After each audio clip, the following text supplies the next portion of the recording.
Can somebody just put in the chat box that you can hear? Yes, you're good to go. Okay, great.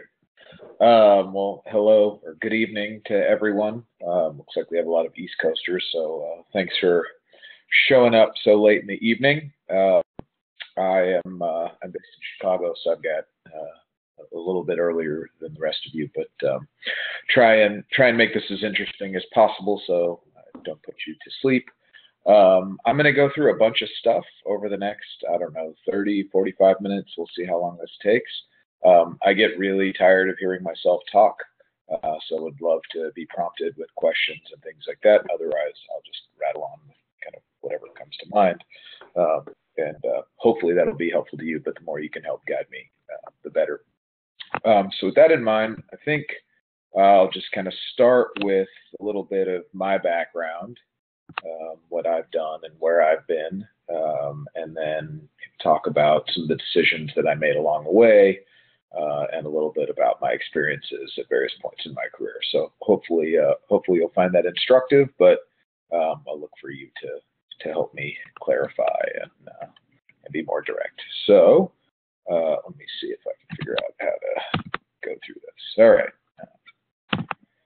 So just quick overview, what I've laid out for this. I have a bunch of slides. There's not anything super important in here. It's really just something for you to look at while I talk. I'll try to make sure that the picture is relevant to what I'm saying, but these are some of the things that I intend to cover over the next little bit. So if there's stuff on that list that looks like it's different from what you'd like to hear, ping the chat, and Oliver can chime in and tell me. And Oliver, if you're getting like time sensitive or relevant things, please don't be shy about interrupting me. I'm happy to answer stuff as I go along. Will do.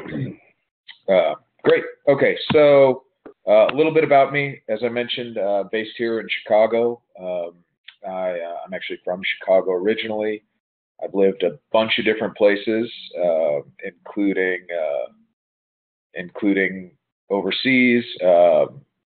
Grew up here, lived in Houston, went to school in North Carolina, came back here for business school, and a few other things. I'll talk a little bit about that path. But based out of here, I spend most of my time in Chicago, but I travel quite a bit. I'm usually in New York about a week a month, and spend a little bit of time on the West Coast as well. But kind of fundamentally, my areas of interest are working with early stage companies, and I do that in a couple different formats, from being employed by them to consulting to them to being an advisor and investor in them. So that's sort of a little bit about my background. I think, as you'll see in the coming pages, I have a little bit of a kind of non-traditional background, which I hope will be instructive to those of you who are thinking about different things. But we'll see as we go along. So, all right, how did I get here? So I think I'll just start with laying out my career path, which I like to politely describe as nonlinear. And I think that's probably emphasized a little bit by the scribbles here. But I am not a sort of business person by original training. My background is very much in the humanities. Never had any thoughts to go into business or finance or anything like that. Originally, when I finished my undergrad, I was debating between doing a master's degree in the humanities and doing teaching. So I thought about, I was an English major as an undergrad, thought about teaching high school English, ended up deciding instead of being a teacher that I would do a little stint in an initial stint in graduate school in cultural studies. My area of interest from a cultural studies standpoint actually related more to economic development, or evolved into that. So I spent a lot of time trying to understand how communities deal with economic growth pressures. So the simplest example is, what does a community do when Walmart moves in, and what's the impact on the local economy? I spent a lot of time thinking about the legal and policy implications of that, and realized from that there's sort of a third leg of the stool that I was missing if I actually wanted to develop a holistic perspective on how small towns and communities can manage economic pressures and things related to globalization. The third leg of that stool was really the business perspective.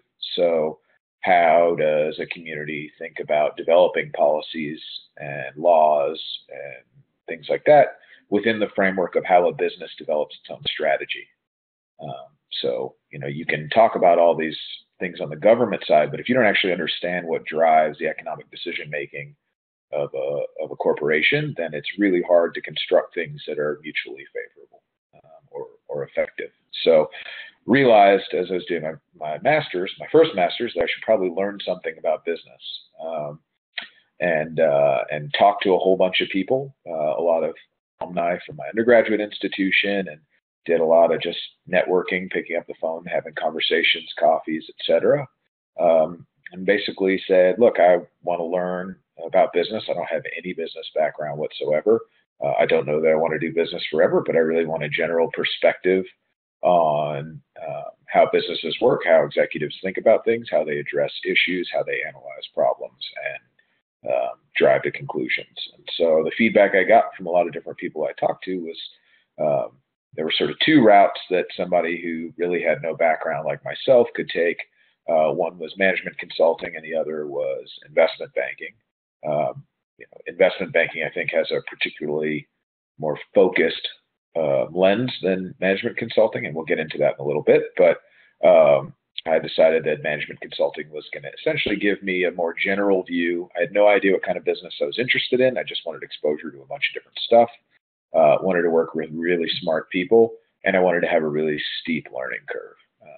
And so that was sort of the path that I was led towards, and went through a recruiting process and ended up getting a role with a boutique management consulting firm. It was very much a generalist firm, so worked across a whole bunch of different functions, and did that for 3 years. I was based in Houston, worked across a whole bunch of different industries, spent time not only in Houston, but also doing work in South Africa and doing work in Australia, and just worked with some really great people, got a very broad experience, learned a lot of different stuff. From that, I actually developed a deep interest in markets and finance, and so decided that as I sort of neared my 3-year mark in consulting, I knew that wasn't what I wanted to do forever, and I really wanted to learn this other thing.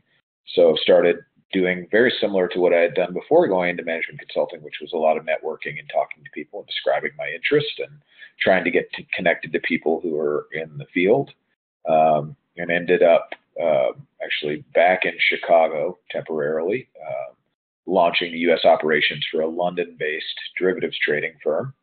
So it's in sort of a hybrid role, both learning how to trade, specifically learning how to trade options, as well as building the business here. So everything from getting offices set up to hiring vendors and getting technology built out to support the trading operation, really a little bit of everything. And that was kind of my first exposure to being on the operational side, in addition to being on the trading and finance side, which I'll explain why that's relevant in a little bit. Anyways, did that for a bit. It was a really interesting and valuable learning experience. Realized that sitting on a trading desk was not the life for me. So I did that for about 1.5 years, and really sort of reflecting on my own experiences, decided that I wanted to, although focus on investments and finance, I really wanted to get into a different part of finance. So, and again, we'll talk about this a little bit more, but very short version is that derivatives trading and trading in particular tends to be a fairly rapidly paced type of work. You make a lot of decisions very, very quickly. I, by nature, am a bit more deliberative in terms of how I make decisions, and so found that there was a little bit of a mismatch for me in terms of the pace and the nature of the work that I like to do. So I decided that in line with my interest in being a little bit more deliberative, I wanted to focus more on sort of longer term investing. So that led me more down the private equity venture capital route, and made the decision, two decisions. One was that I was really interested in doing that in emerging markets, having worked overseas, in particular in South Africa. I was very interested in those parts of the world. And I knew that in order to reposition myself for that, I would be best served by going back to business school. So prior to going back to business school, I decided that it was as good a time as any to take some time off and travel. So I spent a little over a year actually traveling the world, really for two reasons. One, because it was a good time to do it, and I didn't know when I'd have a chance to do it again. And two was, and this will make more sense as we get further into this, given my areas of interest, particularly working in the emerging or developing world, I felt like it was really important to get exposure to those parts of the world. So, although you could think of my travel as a vacation, I at least had a good rationale from a professional standpoint for why I did it. And I spent some of that time working at a friend's company in South Africa and doing other things that all sort of contributed to the broader narrative of what I wanted to do. After that, went and did my MBA at the University of Chicago. Had originally planned to go do private equity investing in Africa. Actually spent a summer working for a fund in Kenya. While I was there, I ended up starting an education technology company, which was a fun adventure, and realized through that experience that although I enjoyed the private equity side of things, I enjoyed the startup and building side of things even more. And so I decided to take a break from the private equity side of things. I worked for a healthcare startup here in Chicago, was the first hire. So started out when it was four of us meeting in a supply closet, until about 2.5 years later when we were about 700 people, and had raised about $100 million in external capital, and ultimately was a private equity backed company. So I've had the experience both on the investing side, but also on the operating side. After doing that for a bit, company got a little too big for me in terms of my preferences, and also had to make an important decision about whether or not I wanted to be a healthcare person for the rest of my career, which I think will have relevance for all of you as you think about the decisions you make related to your careers, both in the short term, but also in the long run. So decided to take my leave and try to find something earlier stage, and ended up actually at Tau, which is a growth equity fund, which is a type of private equity fund. And it was sort of the perfect marriage of Tau in and of itself was a startup. So it was really just getting off the ground and trying to raise money from investors, but also ultimately an investment fund. So I kind of I get to be a part of both of those things, which is really a lot of fun. I've been with Tau now for a little over 2 years.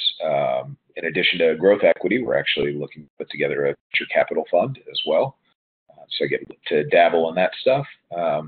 And then in my spare time, insofar as I have spare time, I do some angel investing in startups, which is a ton of fun, and serve as an advisor to a number of small companies, which is awesome because I get to work with really cool entrepreneurs and give them a lot of advice, both in terms of how to build and grow their companies, but also how to think about taking investment, and what the investor's perspective looks like. So if I had to sort of circle what I do today and thematically label it, it's all sort of related in terms of being early to growth stage in terms of the life cycle of companies and investments.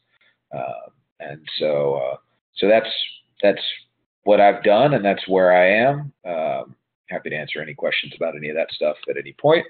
But we'll keep going. You're probably tired of hearing about me. Actually, we just got a question. Why don't we Awesome. Why don't we introduce one right now? So Derek Uba, who I believe is High Point University, asked if you could go back to when you were just starting off on your career path. What advice would you give yourself? Yeah, sure. All kinds of things. Derek, thanks for the question. Quick shout out to North Carolina. In terms of, lots of pieces of advice I would give myself if I could go back to the beginning of my career. Certainly if I'd known then that I had an interest in business, I think there's a few things I would have directed myself towards from a study standpoint. To this day, I wish I had a bit more of a grounding in both economics and statistics. and wish that I could be a little bit more quantitatively and technologically literate. That's a personal perspective. I don't necessarily give that as general advice, but I'm at a point in my career now where I know that having had some of those tools ingrained in my head earlier on would be valuable. The flip side of that is that I think had I been more focused, I mean, had I majored in economics or math or something like that, I would have highly encouraged myself to spend some time on the humanities and liberal arts side of the universe, because I think the critical thinking skills and actually the writing and communication skills that you get from that is incredibly valuable. And I can tell you firsthand that the communication skills, particularly written communication skills that I see from everything from analysts to very successful CEOs, is quite often abysmal. And there's a lot of value to be added. And I see people whose success is significantly enhanced in terms of their ability to do those things. So I think that's the first comment I would make. The second is, this is a little bit more philosophical, but I would say pursue failure, which sounds a little weird, but what I'm trying to say is, like, try different stuff, not just from a scholastic standpoint, but if I could go back and talk to my 22, 23, 24-year-old self, I would tell myself to go try and start a company or something like that. And the reason is that at no point in your life will failing at something be less expensive. You are in a position where you can take quite a lot of risk, and you should try to capture that. Because worst case scenario, if you go do something entrepreneurial or try to start something or try to learn something and it doesn't work out, you'll be 23 or 24 years old. You'll have terrific experience that's really going to resonate with people who are potential employers, and you'll have learned a lot. And the best case is it's successful, and then you get to tell an even better story that positions you for other things. So I think those are kind of the two topical ones. I may hit on some more as we go through here, but hopefully that's a reasonable answer to the question. Any others, Oliver, before I move on? No, I think that's it for now. Oh, Cool. actually, we just got one more. All right. And I can't. Oh, Varun Desai from William and Mary. Speaking about quantitative skills, how easy is it for quantitative majors who aren't mainstream finance majors, I assume econ at William and Mary, to break into management consulting versus investment banking? Yeah. Thanks, Varun, for the question. Not hard, to be honest. It's much less about what's on your resume in terms of things you've studied at the entry level, so coming out of undergrad. It's much more about how well you communicate, how you think, and how you problem solve, and your propensity for learning. So whether or not you've taken a class on finance or something like that is not relevant. Maybe helpful, but not relevant. What is relevant is you demonstrating a desire to learn about those things and making the effort on your own time to become at least somewhat conversational in those terms. And by the way, I had never taken a finance class in my life. I took Accounting 101, Econ 101, and one calculus class in college. So I had never taken a statistics class, had never done anything beyond like basic microeconomics, none of that stuff. So it's all learnable. So yeah. All right. Should we move on, Oliver? Yeah, go for it. Cool. All right. So just thought I'd give quickly. I don't know how fluent this group is in terms of consulting or finance, or if this is your first exposure to it. So hopefully this isn't too rudimentary, but I've tried to kind of break out the activities within each of those, or sort of the types of roles / firms within the two industries. And I'll try to go through this relatively quickly, but and these are not comprehensive. They're just sort of big groupings. And there's a lot of caveats or exceptions to this. So really quickly, starting on the consulting side, I think, it's depending on the route you take, it's fairly typical for people coming out of undergrad to go into consulting, and sort of depending on where in consulting you go, but In a lot of cases, especially sort of the management and even to a degree the generalist consulting route, typically you're going to do 2 to 3 years. And then a lot of times people will either leave to go pursue something else or go back to business school or whatever the case may be. And there's a couple of reasons for that. One is people work hard and they get burnt out. Two is consulting firms, and this is true of finance firms too, they're pyramids. So not everybody who starts there can make it to the top of the pyramid. There has to be a natural winnowing of folks.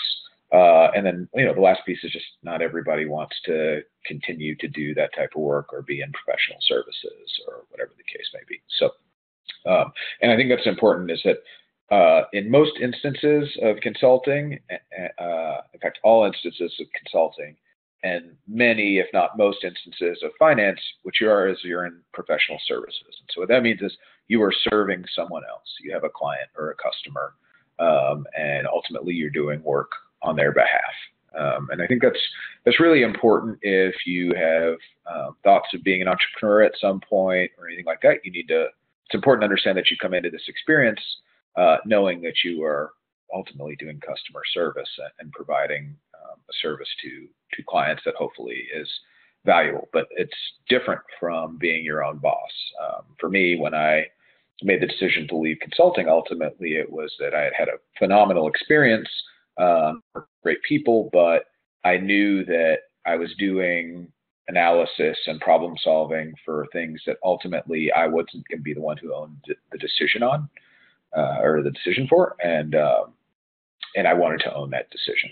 And so that was one of the things that kind of led me away from that as a career path. There are a lot of people, and I have a lot of friends who love the fact that they constantly get to do problem solving and change different projects and do all kinds of different things. So it really kind of just depends on what you enjoy. I don't think one path is any better than the other. But so within the consulting world, I just kind of break it out in terms of different types of firms. So you've got sort of the large management strategy consulting, often here them referred to as the top three. That's McKinsey, Bain, BCG. That's the world I came from. So I worked for a small boutique firm that was not one of those three. And there's a whole bunch of little spin-offs out of those. I worked for a spin-off. And there's a whole bunch of others that are not considered sort of top three, but are very good firms and great places to work, and you can have great experience in that. But those are sort of the archetypal management/strategy consulting shops. And those, as they grow, have expanded the level of services of what they do to be a little bit more generalist and add practices in specific areas. So the lines are sort of blending between these different types. The big generalist consulting shops, often heard of as the Big Four, which are really the Big Four. Originally, they were accounting firms. They've expanded their professional services offering into consulting, in part to compete a little bit more with those top three, but in part because they're doing audit and tax-related work for all these customers, and these customers need other services, and they want to be able to provide those services. So the big ones there are going to be like KPMG, Deloitte, Ernst & Young, and PwC. And each one has audit groups. They have consulting groups, et cetera. So a bit of overlap, but they also have more specialized groups within those larger. These are really large organizations. Like, I don't know, Deloitte probably has 50,000 employees or something like that. Whereas I would guess Bain, BCG are 7,000 or 8,000, maybe 10,000, something like that. Then beyond that, you get into slightly more specialized types of consulting. I called out HR consulting here just because that's a particularly large industry, and there's a bunch of firms like Oliver Wyman and Mercer, et cetera, that do things related to whether it's like talent management, which could be hiring people and stuff like that, to a lot of stuff related to compensation and benefits. So that's a pretty big industry. Systems consulting, which is sort of a more specialized technical form of consulting, which is things like implementing technology into an organization. So that could be focused like putting in a large computer system or software system. So like a Oracle implementation or Salesforce implementation. You have obviously industry specific consulting firms. A lot of those are, maybe somebody who is a partner in a particular area at another firm that spun out and decided to just have their own shop, and they may be finance, it could be industrials, it could be consumer related, whatever you name it. There's different firms, and there's literally thousands, if not tens of thousands of these. Then you have function specific firms. So HR would probably follow under that. I just decided to call it out separately, but you have firms that are focused on operational improvements, ones that are focused on finance, ones that are focused on sales.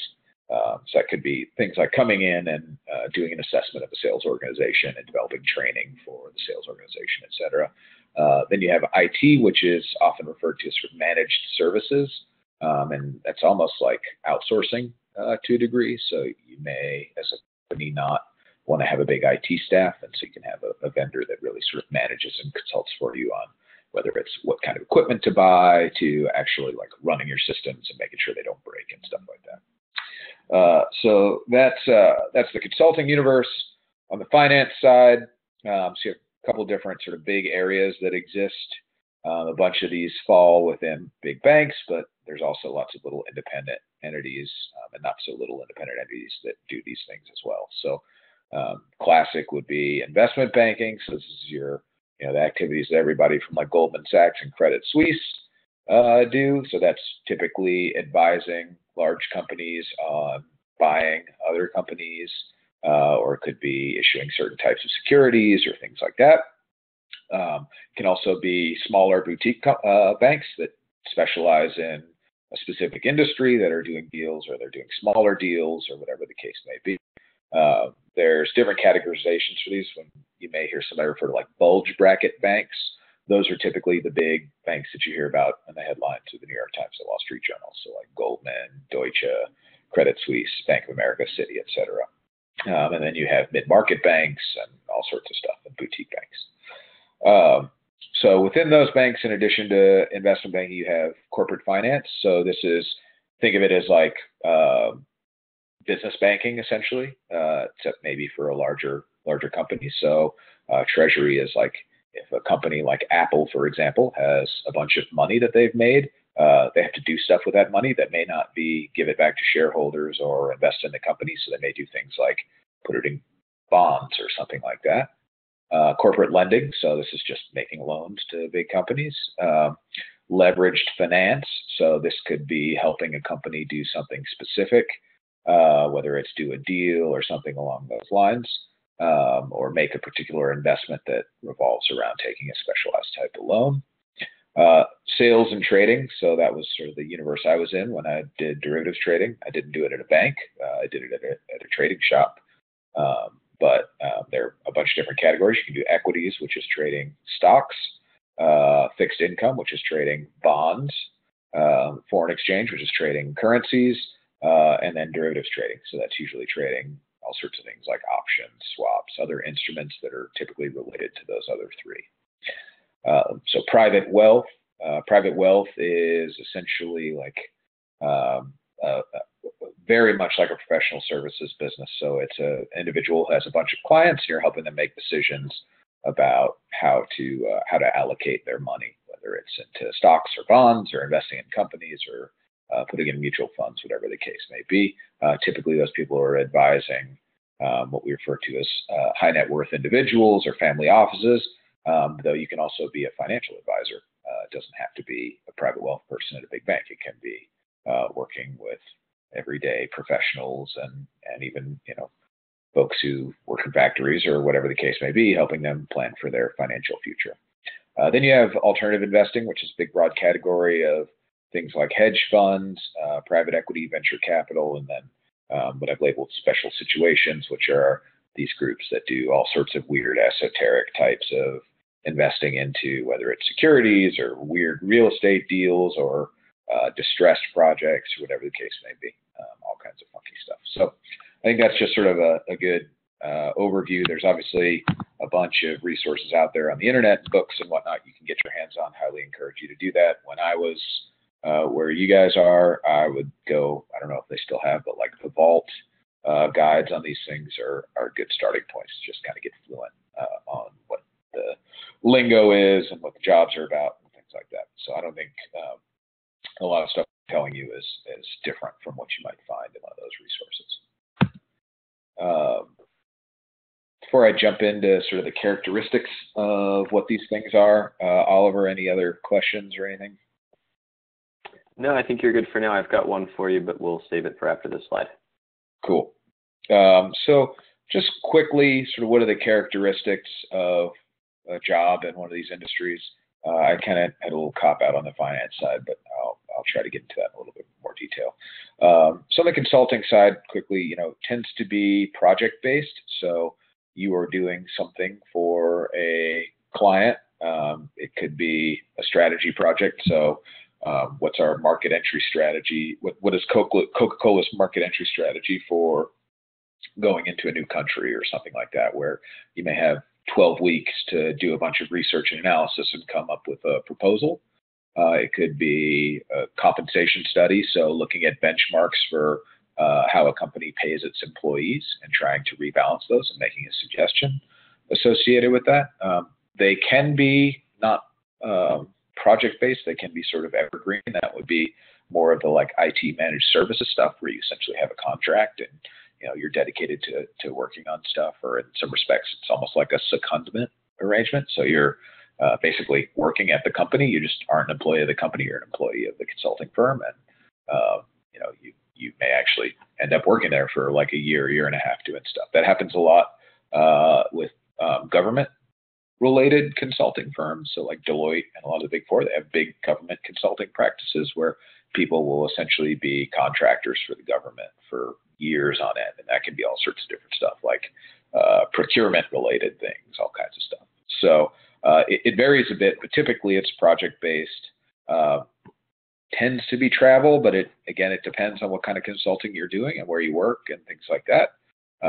In my experience, there's quite a lot of travel. So sort of the typical consulting travel, especially on the management consulting side, is you often will do 4 days a week at the client site.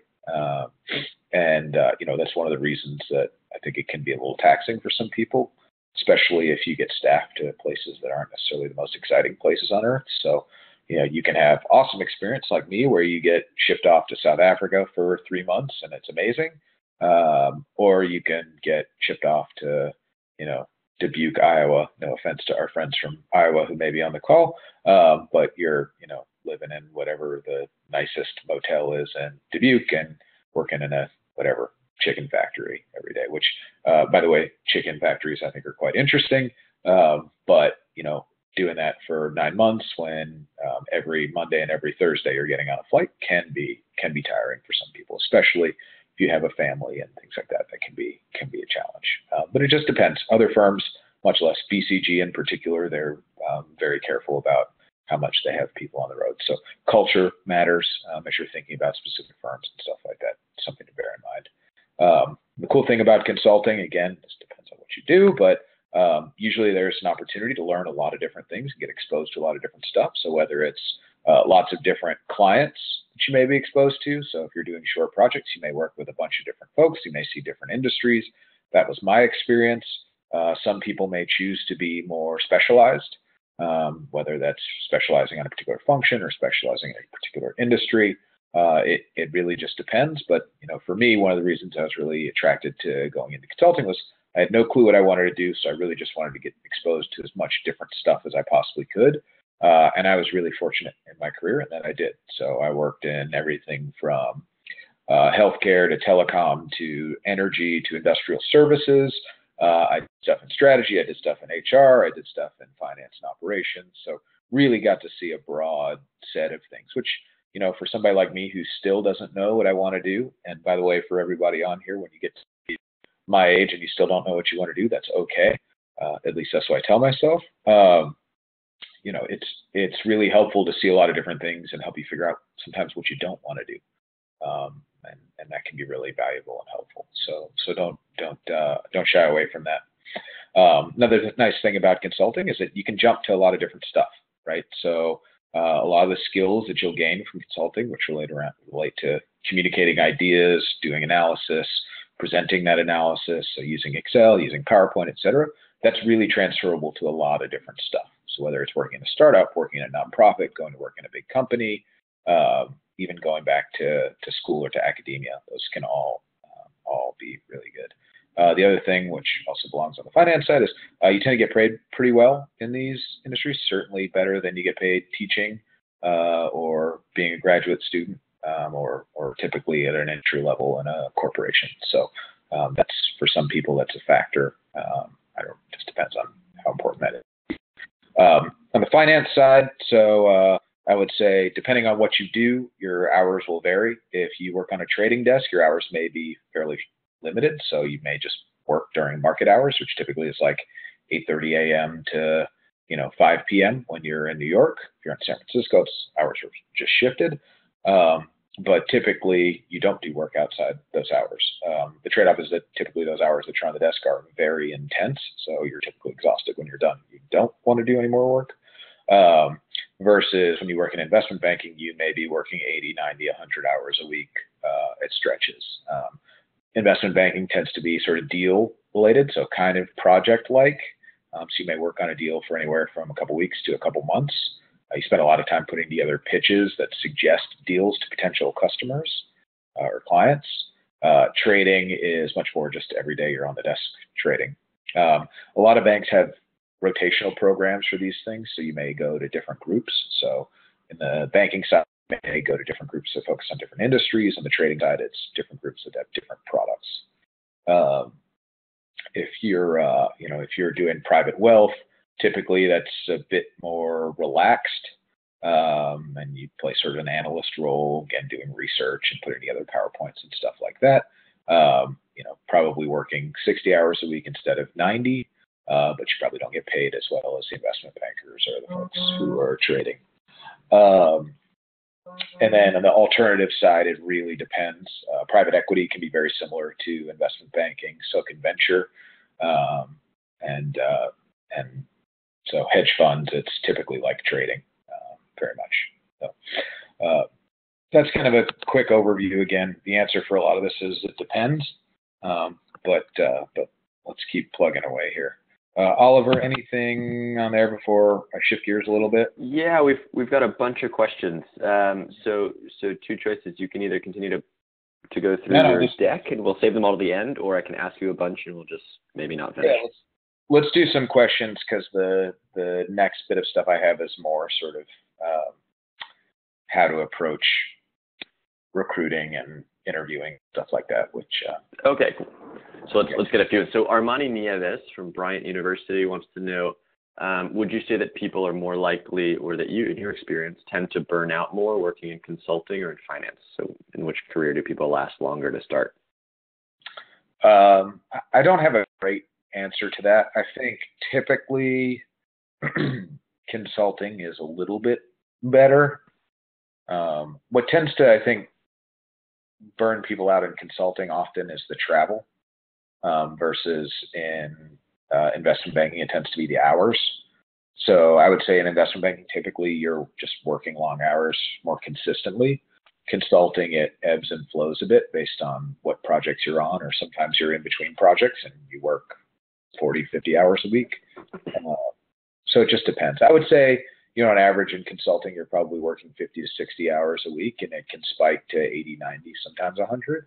Investment banking, you're probably working 60, 70 hours a week on average, but quite frequently it can spike up to 100 when you're in the deal phase. Yeah. Cool. Here's another one. Sally Pan from Brown University. Do you think a career in management consulting or finance, especially investment banking, prepares you better for future career options, or offers a better exit opportunity? So if you were to start again from scratch, I suppose. Yeah. Or you could say that's not the right question to ask. That's also valid. Yeah, it's a hard question to answer without thinking more about what you want to do. If you really truly have no idea what you want to do, I think consulting, again, depending on where you work and what you do, can be a bit more generalist. At the end of the day, if you work for a bank or you work in finance, your knowledge base is going to be around finance. In consulting, you may learn finance, you may learn about HR and strategy and things like that. So I think typically the skill set you get on the consulting side is a little bit more generalist. But each one has its merits, and there's skills that are applicable broadly, no matter what.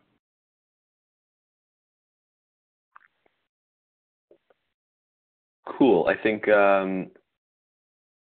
Why don't we? I have another one, but I think it'll come in a little bit later. So why don't you continue? Cool. So I'm going to shift gears a little bit to talk, talk about how you think about your career progression and how you communicate it to either a bank or a finance institution or a consulting firm, so that you have a coherent story to tell about why it is you want to do. So there's a spectrum of different paths. I think I'm all the way at the extreme end of sort of the nonlinear path versus the linear path. But each one has its own merits, and I think each one can prepare you in different ways for these careers. So, the linear path is, I went to school, I studied finance, I came out of school and I worked in an investment bank, and I worked in private equity and did finance stuff for the rest of my life, or whatever the case may be. Nonlinear career path is basically what I described, which is I bounced around and tried a whole bunch of different stuff, and kind of ended up where I ended up because that's what interested me as I figured out going along. Those are both totally fine. What's important about both of these is how you communicate it to future potential employers. And that's what I want to spend just a little bit of time talking about. So there's some factors to consider when you're getting started. So we all heard the guidance counselor question of what would you do if you had all the money in the world and could just pick a career? I think that's kind of a silly question for most of us because that's not necessarily in the option set. But I think there's something instructive about going through the exercise of thinking about where you might want to end up. And where you might want to end up doesn't mean that's where you will end up or that it won't change along the way. But I think it's really important to have a North Star to tie your compass to and give you some guidance. And that's instructive for two reasons. One is from a communication standpoint, it helps to be able to tell people what you're working towards. And two, I think it instills a little bit of discipline about what steps you take along the way as you prepare yourself for that, even if that's not where you end up. So, like I said, why does it matter to sort of think about where you want to end up? One is being thoughtful about what are the sets of skills that you need to develop along the way. And two, how do you convey that story to people so that they'll ultimately want to hire you and give you a chance to get those skills and get that experience? So the way I like to think about it is I like to think about my or anybody's career as like this giant equation, sort of like an algebraic equation, right? So you have all these different variables that represent your experiences along the way, and ultimately you're trying to get to some end goal. And at any given point in your career, there's going to be a next step. So you're going to want a job, or you're going to want to go to business school or some other graduate school or whatever, and you're going to be asking somebody to give you that job or admit you to that school. And that variable is going to be a necessary component of your broad experiences or skill sets that ultimately get you to whatever that career goal is, right? So to put it in the context of sort of what I did, I at one point in my career really thought I wanted to go do private equity investing in Africa, right? So I had this master's degree where I learned about business and economics and stuff like that. And then I said to myself, okay, that's cool, but I really need to learn about strategy. So I went and had some experience at a consulting firm to learn strategy. Then I said, hey, I think I'm interested in doing private equity stuff in Africa. I really need to learn finance. So I went and worked in finance. Ultimately, I need to get to doing private equity stuff, which means that there's a piece missing from my experience. And that piece, in this case, was business school. And so the story I was telling here was just laying out all those different pieces and what the final conclusion was.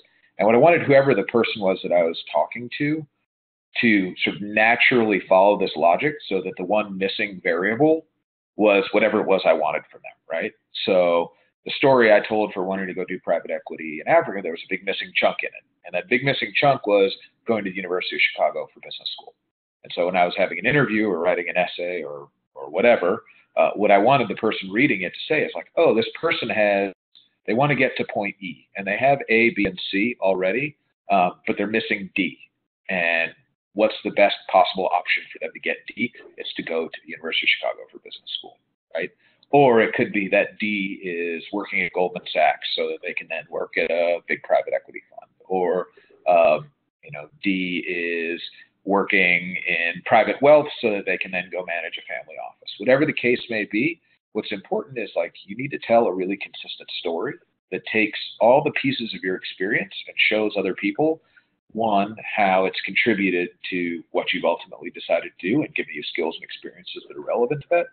But two, helps them logically arrive, kind of without you saying it explicitly, that the necessary thing for you to have next to get you to your ultimate goal is whatever it is you're trying to get from them. I think if you can present that as a really cohesive narrative, it's really, really powerful. And it helps people really understand why it is you want to do. Now, all this assumes things like, you have the level of diligence and intelligence to be able to function in the role and all that stuff, but assuming you meet those criteria, being able to tell this story is ultimately what differentiates candidates at that level, right? When you go apply for a job at a consulting firm, like there's going to be a lot of smart people applying for those jobs. So it's not a question of like, how do I necessarily be the best of all those people? It's how do I tell the story that convinces this person that not only do I have the baseline set of skills and intellectual horsepower, but why do I want to be here the most? Because that's ultimately what drives the decision in a lot of these organizations, right? It's, you got a bunch of smart people, right? It's not, being smart is not good enough. There's other factors that are involved. And so I think you can use this as a really valuable rubric to say every touch point you have with a recruiter should have this same level of consistency. So whether it's you're sitting across the table telling your life story, whether it's writing a cover letter or writing an admissions essay, whether it's designing your resume, it should all tell the same consistent story, and it should all drive them to that same logical conclusion. And really, like, one way to think about that is when you're at today, right, you can take your career or your life story or whatever it may be. What you want to do is connect the dots backwards so that they make a logical story. So I can tell you from my career, like, the way it looks is like this nonlinear, crazy, looping line. But when I describe it to people, it looks like everything was somewhat intentional and has contributed to ultimately why I'm sitting in front of them today. I think that's really, really powerful and a really good thing to be able to articulate.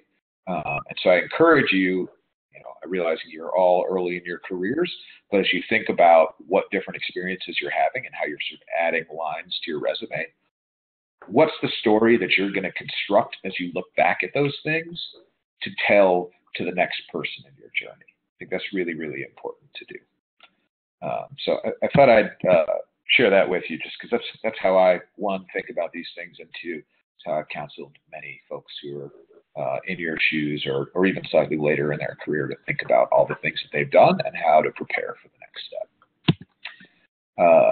I guess I'll pause there. Oliver, I don't know if you have other questions. There are a number of them. Okay. Oop. I'm hearing my own echo. I hope nobody else is. No, you're fine. Okay, so there's a number of them. How much do you have left? Because we've got about 6 minutes. Do you want to get through that? I feel like the lessons learned is pretty important, so why don't we save these for the last couple minutes? Yeah, I'll blaze through those pretty quickly. I actually don't know that I wrote anything specific for lessons learned. I mean, I'll be very, very brief on that front, which is think a lot about what's going to get you excited and get you out of bed. Life is way too short to get up and be miserable every day. Think about whether this is what you want to do for a career or whether it's a particular stepping stone towards something else. You cannot network enough, so don't be shy about reaching out to people. A great thing about being a student is that people are typically super responsive to you. Having that .edu at the end of your email address is really valuable, and people will respond to that in a way that they wouldn't otherwise if you were just some random person working in a company. People really love to teach for a variety of reasons, and giving them an opportunity to do that can be an asset for you. And then going back to sort of what I talked about a little earlier, which is don't be afraid to take a shot at things and fail. Failure is really cheap at this stage of your life, and you learn by doing. And if you find out that you don't like something or you're not good at it, that's totally fine. And you can be honest with people about that. They'll appreciate it, and they'll value that you have that level of perspective and maturity. So those are kind of the big philosophical lessons learned. I can punch through the pros and cons really quickly because I think you've heard a lot of this stuff. But consulting, I think you learn a lot. You build a great network. You get paid pretty well. It can be long hours and a lot of travel. Banking, your skills will be a little bit more technical, so things like financial modeling and analysis. You'll build a great network. It'll be a little bit narrower, so it'll be more finance and investment focused, I think. You'll typically get paid very well. You'll have really long hours, but you'll probably have a bit more rigidity and structure in terms of how you're put on a path towards a particular career. Not to say you can't get outside of that, but banks are pretty strict on sort of what their path looks like. And so if you want to be in that, just know that there's going to be some narrower guide rails than you might have in the consulting universe.